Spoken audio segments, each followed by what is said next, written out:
திருச்சி மாநகரில் போக்குவரத்து நெரிசலை குறைக்கும் பொருட்டு திருச்சி தென்னூரில் மேம்பாலம் கட்டப்பட்டது. தோகைமலை, வயலூர், சோமரசம்பேட்டை, அள்ளித்துறை போன்ற புறநகர் பகுதிகளிலிருந்து வரும் பேருந்துகள் இந்த பாலத்தின் வழியாக சென்று சத்திரம் பேருந்து நிலையத்தை அடைகின்றன.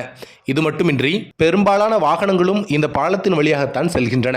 1998ஆம் ஆண்டு கட்டப்பட்ட இந்த பாலத்தில் பராமரிப்பு பணிகள் பெரிதாக மேற்கொள்ளப்படவில்லை என தெரிகிறது. எனவே பழுதடைந்த இந்த பாலத்தின் பராமரிப்பு பணிகளை மேற்கொள்ள மாநகராட்சி பட்ஜெட்டில் 41 லட்சம் ரூபாய் ஒதுக்கீடு செய்யப்பட்டுள்ளது. சென்னையை சேர்ந்த ஒப்பந்த நிறுவனம் ஒன்று பராமரிப்பு பணிகளை மேற்கொள்ள உள்ளதாக கூறப்படுகிறது. ஆகவே இந்த வழித்தடத்தில் போக்குவரத்தை நிறுத்தி மாற்றுப்பாதையில் வாகனங்கள் செல்ல ஏற்பாடு செய்யுமாறு மாநகர போக்குவரத்து காவல்துறையிடம் மாநகராட்சி சார்பில் பரிந்துரைக்கப்பட்டது. ஆக இந்த பாலத்தின் சீரமைப்பு பணிகள் விரைவில் தொடங்கப்படும் என எதிர்பார்க்கப்படுகிறது. தற்போது நாடாளுமன்ற தேர்தல் தேதி அறிவிக்கப்பட்டுள்ளதால் இப்பிரச்சனையின் தீவிரத்தை கருத்தில் கொண்டு பணிகளை துவக்க மாநகராட்சியின் ஒப்புதலை பெற்று அதிகாரிகள் தமிழ்நாடு நகர்ப்புற உள்ளாட்சி அமைப்புகள் சட்டம் 1998 பிரிவு 57/7 படி குடியிருப்பாளர்களின் நல்வாழ்வை உறுதி செய்வதற்காக மாநகராட்சி கவுன்சில் ஒப்புதல் இல்லாமல் பணிகளை தொடங்க முடிவு செய்யப்பட்டுள்ளது. இந்த பாலம் 1998ஆம் ஆண்டு தொடங்கப்பட்டதிலிருந்து பெரிதாக பராமரிப்பு பணிகள் எதுவும் மேற்கொள்ளப்படவில்லை.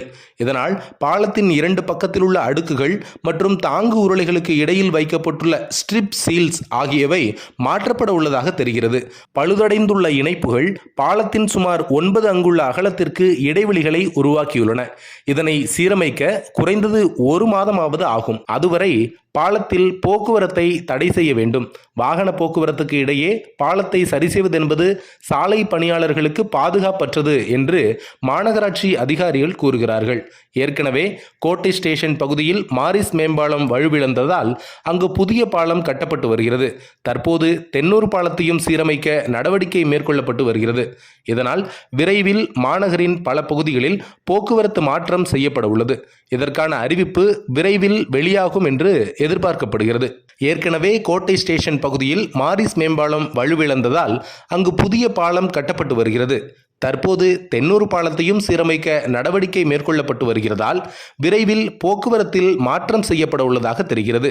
இதற்கான அறிவிப்பு விரைவில் வெளியாகும் என்று எதிர்பார்க்கப்படுகிறது.